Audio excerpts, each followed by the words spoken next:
Number 10, Castlevania Symphony of the Night.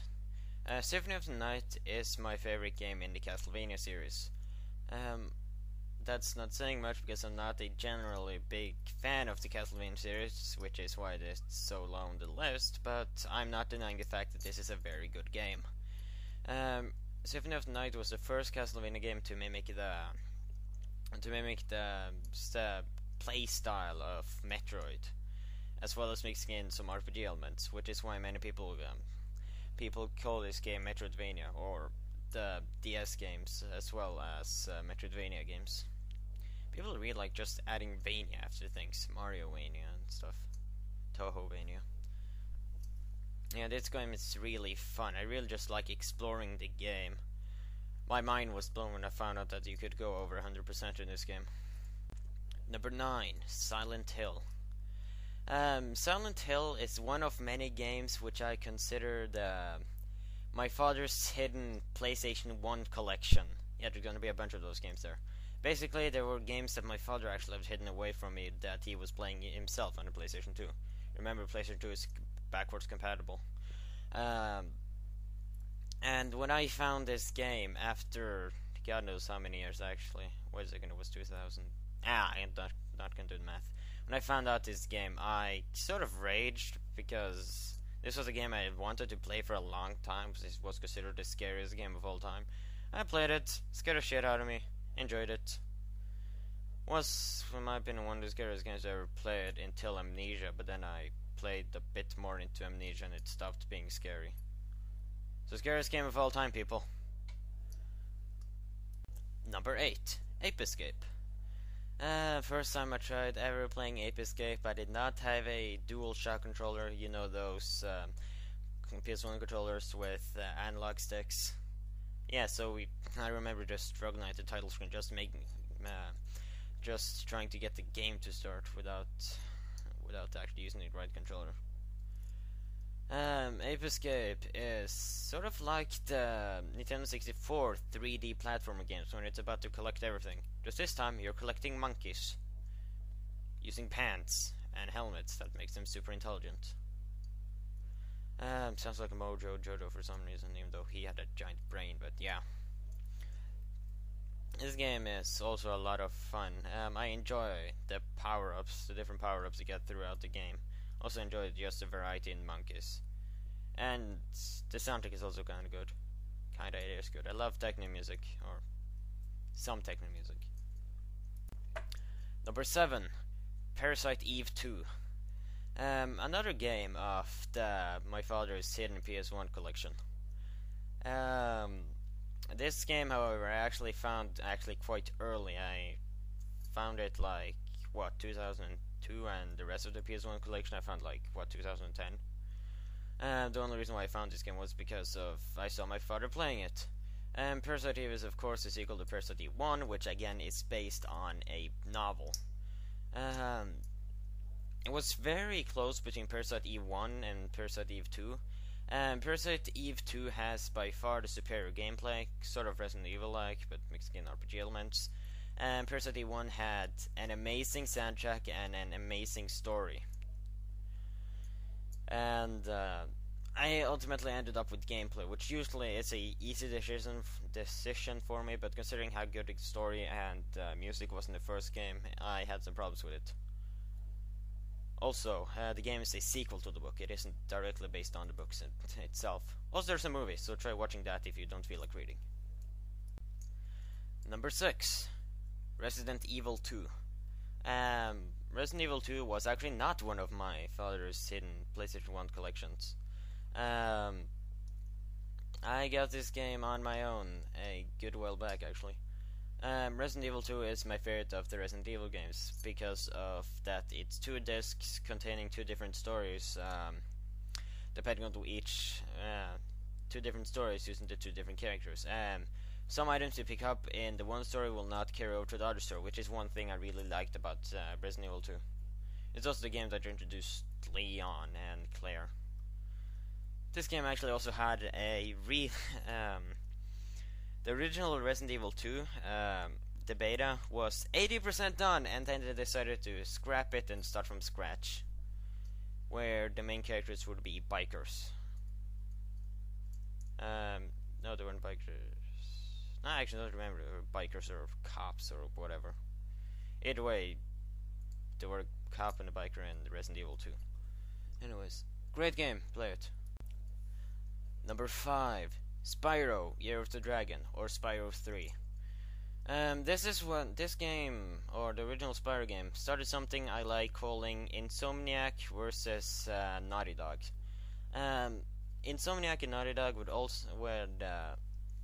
I would actually consider Insomniac and Naughty Dog's competitors, because they would both create games just similar to one another, and well, not directly similar to one another, but they seem to be competing a lot. Now in modern days we have Resistance versus Uncharted. Spyro 3 is another one of those similar to Nintendo 64, run around and collect everything. However, this one didn't actually use DualShock controller, if I don't remember wrong.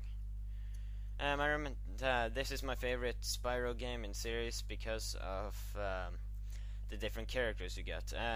There are some sections of in some stages there will be sections where we'll use different characters, which makes in a very nice variation in the game.